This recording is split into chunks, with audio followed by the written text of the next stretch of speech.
E aí pessoal, você já está cansado de tentar acessar o seu aplicativo de câmera Wi-Fi e acontecer isso? Acompanhe aqui comigo.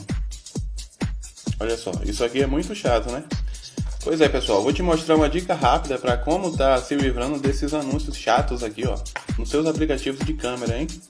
Olha só, você vai acessar configurações aí do seu telefone, vai a ter conexões, você desce a ter mais configurações de conexão.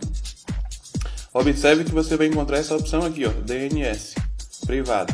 Você clica nela, pessoal, e vem aqui, ó, nome de host provedor DNS privado. Clica aqui e aqui você define esse endereço aqui, pessoal, ó. Deixa eu mostrar aqui o endereço para vocês. Olha só, definam esse endereço, dns.adeguard.com. Aí você salva e pronto, pessoal. Olha só. Já era anúncios. Valeu? Se você curte dicas rápidas como essa, pessoal, não deixe de se inscrever, né, no canal aqui, deixar seu like, claro, e deixe seu comentário se funcionou para você. Olha só, nada de propagandas mais nos aplicativos de câmera. É uma dica rápida aí para você que está sofrendo com esses aplicativos, com esses comerciais chatos que aparecem aqui, ó, ao abrir seu aplicativo de câmera Wi-Fi.